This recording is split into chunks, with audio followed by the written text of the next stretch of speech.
Hello students, myself Dr. Maddineni Srinivas, your dermatology faculty in this wonderful Cerebellum Academy. So in this video, we are going to see the FMGE recall MCQs of dermatology subject July 2024. So let us begin our discussion. Very important for the NEET and also the upcoming FMGE and INICET. So please watch this video till the end. So to get to know all the important concepts related to the topics which are very important. So these are all the topics from which the MCQs are asked. So this is the first question. A child with sore throat, upper respiratory tract infection, developed skin lesions, and there is history of treatment with antibiotic amoxicillin. So what is the diagnosis? So if you look at the image, you are able to see that there are small raindrop like lesions. Raindrop like lesions. And what are these lesions? They are erythematous papules.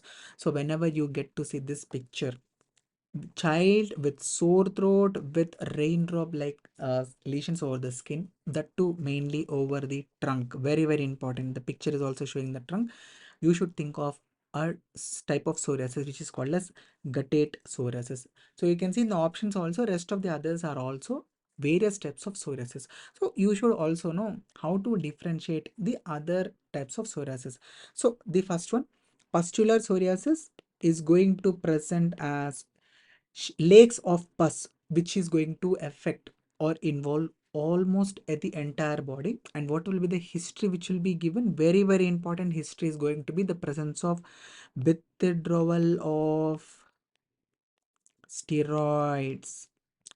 Abrupt sudden withdrawal of the steroids is going to trigger pustular psoriasis in the patients of psoriasis. So that is about pustular psoriasis. The next one is erythrodermic psoriasis. Remember students, erythroderma is going to present with 90% of the body or even more is going to become erythematous, and it is going to be associated with scaling. So these two features, if they are present, think of the erythrodermic psoriasis. What is this inverse psoriasis? Please remember, psoriasis is going to usually affect the extensor aspect, the elbows, the knees, the lumbar area, lumbosacral area. Whereas if the psoriatic lesions are present over the flexures, we call it as inverse psoriasis. And what are the sites? You need to remember: inframammary area, axilla, the cubital, popliteal fossa, antecubital fossa. So all the flexural areas, you need to remember, if they have the psoriatic lesions, we call it as inverse psoriasis. Okay. So the next MCQ is also very important from the viral infections topic. A patient presented with OPD to the OPD with complaints of recurrent lesions over the lips as shown in the image. And also it is associated with fever. Remember, if the patient is having recurrent lesions near the lips, the DDs which you need to think of are two, which are fixed drug eruption, and the another one is, of course, the diagnosis in this case, it is herpes labialis, which is produced by herpes simplex virus 1, which is going to present with recurrent vesicular lesions, which will ultimately heal forming. So here you are able to see there are vesicles present.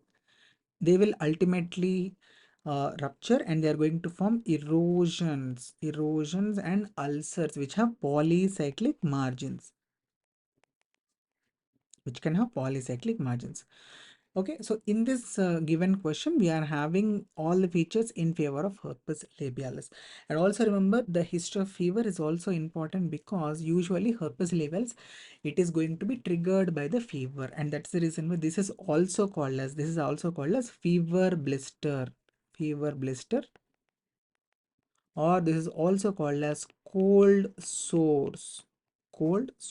So the diagnosis is known, but you should also know what is the Zank smear finding of herpes labialis. Please remember, very important, multinucleated germ cells are classically seen on Zank smear in the patients of herpes labialis.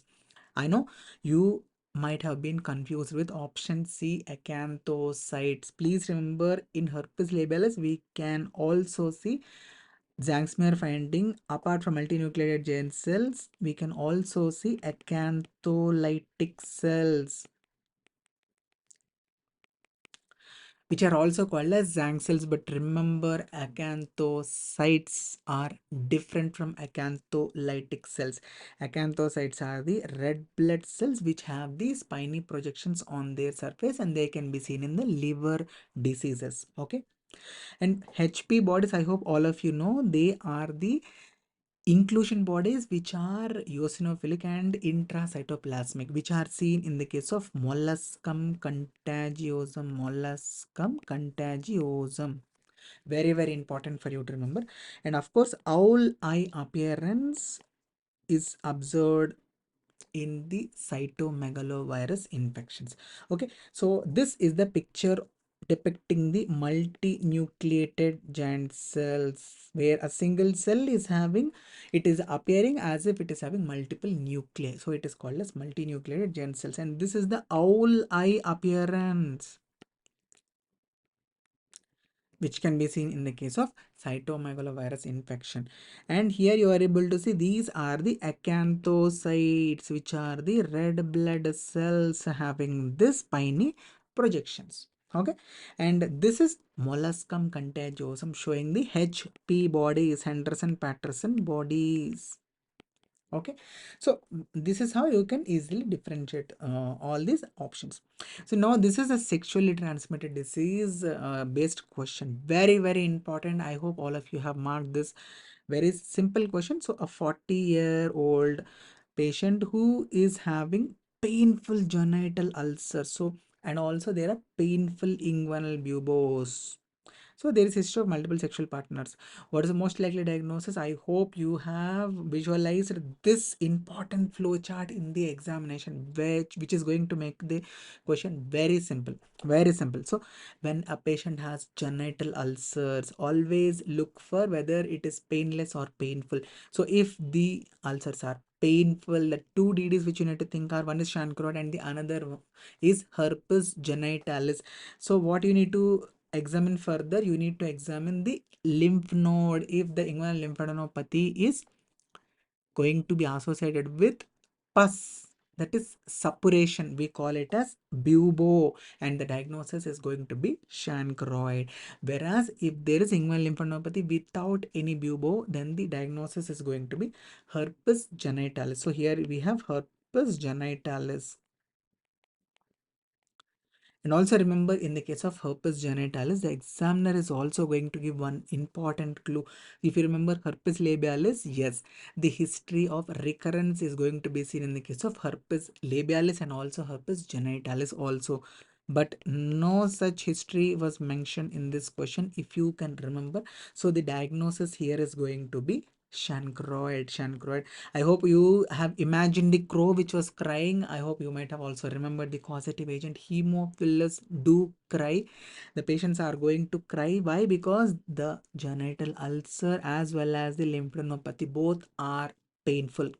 Okay, so herpes genitalis is ruled out, and chancre is nothing but syphilis, but we have remembered this as syphilis because treponema pallidum associated syphilis is not going to produce painful lesions, painless genital ulcer, painless inguinal lymphadenopathy. So it is syphilis which you need to remember.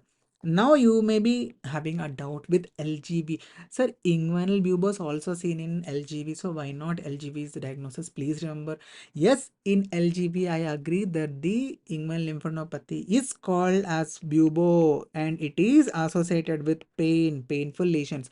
But remember, the genital ulcers in the case of the LGB are very, very, very transient, and even if they are present, the genital ulcer is going to be painless.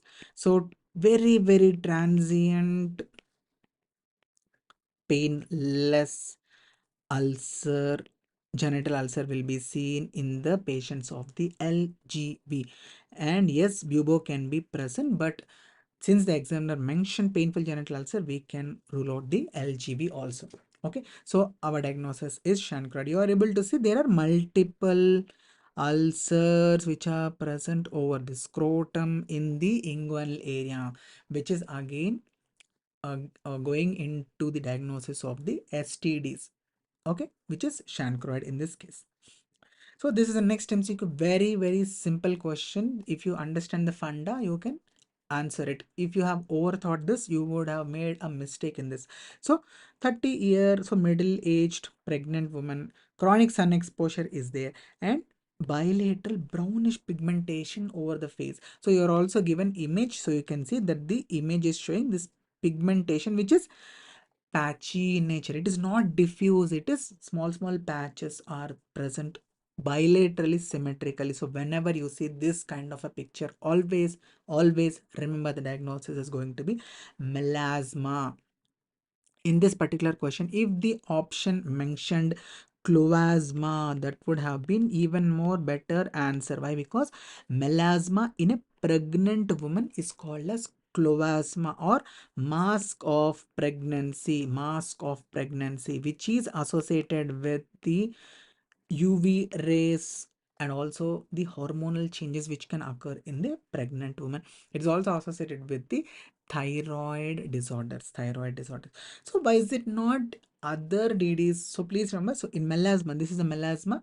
So you are able to see that there will be bilaterally symmetrical hyperpigmentation present over the cheeks or mandibular area, over the nose, or the lips, or the forehead. Okay, now coming to melanoma, you are able to see that the lesion will be having the features of A, B, C, D, E. So the lesion will be asymmetrical, asymmetry will be there, the borders will be very irregular, as you are able to see in this picture. So this is a pigmented lesion which is having AB, and also color, C is color changes can also be seen. So here you are able to see it is black, here you are able to see it is brown, light brown. Okay, the diameter will be more than 6 millimeters, and E is evolution. So there will be a history where the patient will tell that suddenly the lesion is becoming more pigmented, it is undergoing ulceration. So these evolutionary changes. So A, B, C, D features are not given in this question, so it is not melanoma. Coming to nevus of aorta, this is a dermal melanocytosis. I hope all of you do remember this. A patient presenting with unilateral blue or gray pigmentation affecting the face, not only the skin, even the sclera is also going to be blue in color here. Sclera is also going to be blue in color. This is going to be the clinical picture of nevus of aorta. Very important question. Okay, and finally suntan. Man, suntan, very easy, you would have also experienced this.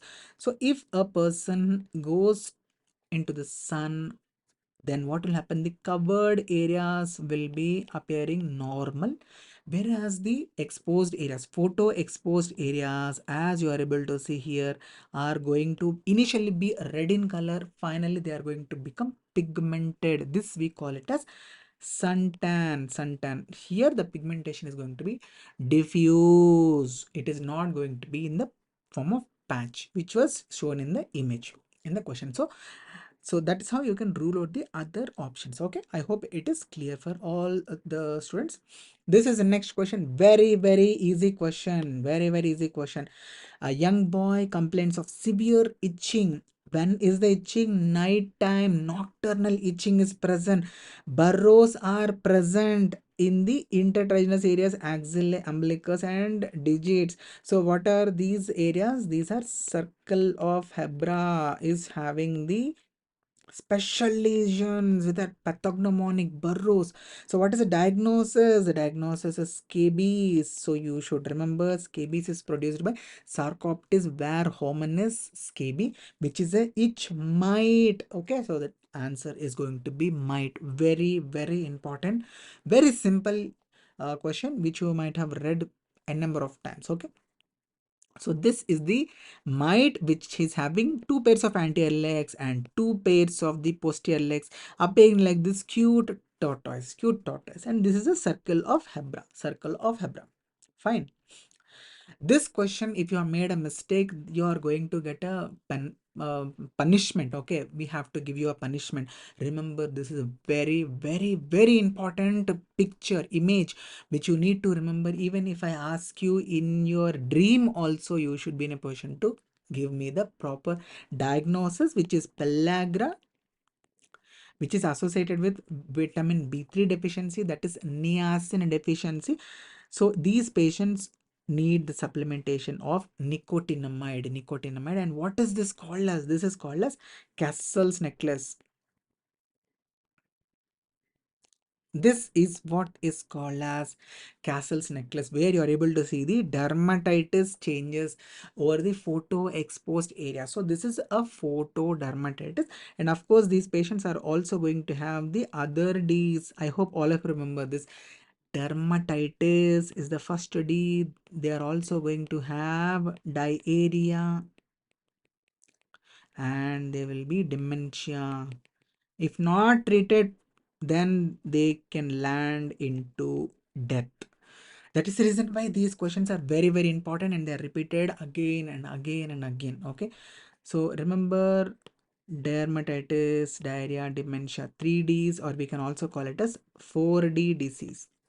And vitamin A deficiency is associated with Bitot spots. I hope this was also one of the questions in this paper. Bitot spots, very important. And of course, vitamin A deficiency, skin changes, which you need to remember is phrenoderma. Phrenoderma. And vitamin C, what are the skin changes you need to remember? Bleeding gums. Bleeding gums will be there. There will be delayed wound healing. Delayed wound healing. And also these patients can also have perifollicular hemorrhages and corkscrew hairs. Of course, vitamin C deficiency is called as scurvy. Okay. This is the next MCQ. So patient presented with multiple skin tumors. Okay, on workup, DNA repair is defective and there is double strand DNA double strand breakage. So what is the most likely diagnosis? Please remember, very, very important. Xeroderma pigmentosum is going to present with all these skin manifestations which were given in this question with multiple skin tumors.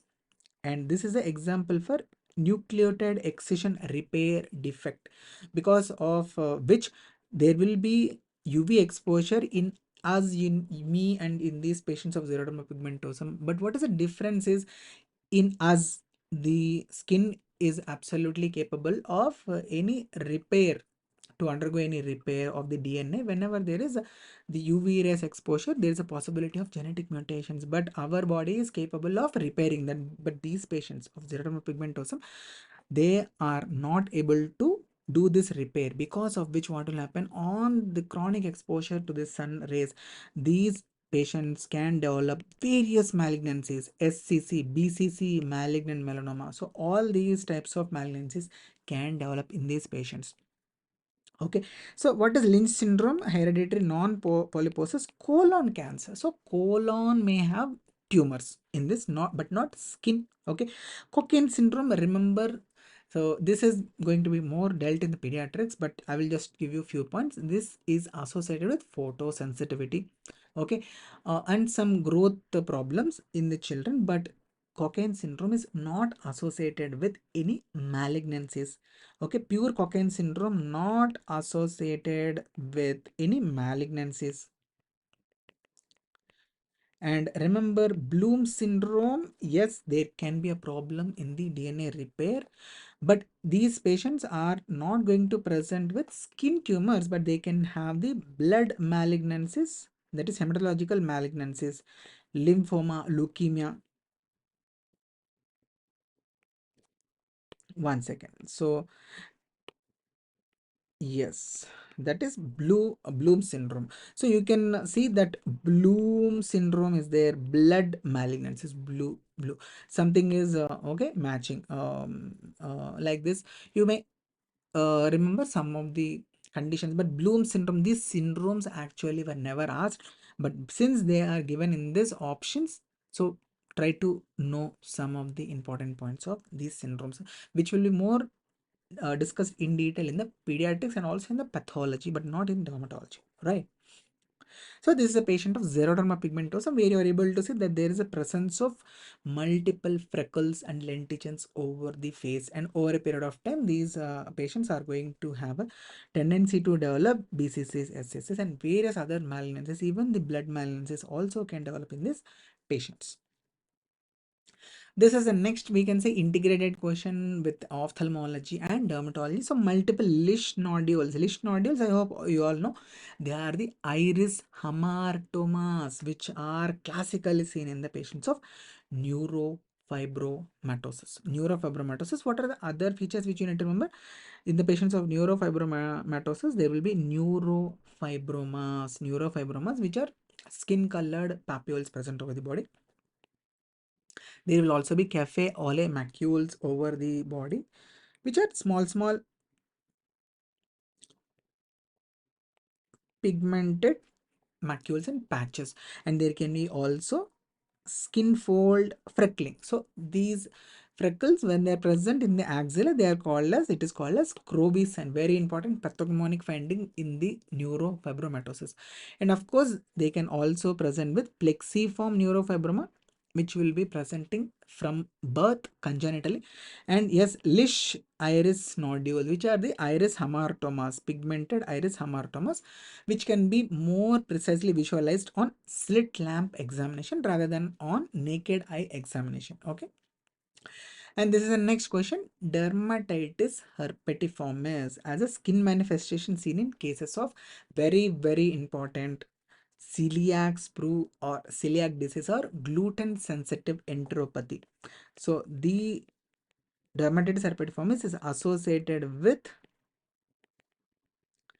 celiac disease, celiac sprue, or gluten sensitive enteropathy. Whereas the other options, please remember, ulcerative colitis as well as Crohn's disease, both of them come under inflammatory bowel disease, and these are also associated with skin manifestation. What is that skin manifestation?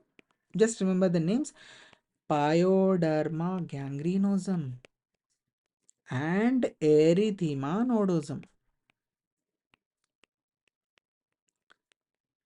Okay, pyoderma gangrenosum, erythema nodosum. Okay, so this was the discussion of the FMG questions. So these are all the topics which are very important, students. If you have not yet read these topics, do read these topics. Very important. I have shared what are all the important topics in dermatology. If you can see, you have the questions from dermatitis herpetiformis, STDs, of course, all of them are very important. Scabies was also asked. Herpes labialis is also asked. Yes, of course, psoriasis is very important. It is also asked. Pellagra. So remember the list of the important topics. If you cover these topics first, okay, then if there are some other topics left, so leave them. First try to read them, revise them, cover the question bank, PYQs, then you are going to get a great score. Okay, trust me, trust your hard work. And yes, students, all the very best. These topics, just let me tell you one thing, these topics are going to be important for every exam. Why? Because these are the condition, this is which we routinely see in our dermatology OPD, and you need to know the common things to be commonly getting the great rank. You may be thinking that we'll read some rare things, then you are going to get great rank. No, if you read rare things, you are rarely going to get a good rank. Read common things, you are going to commonly get awesome score and rank. All the very best.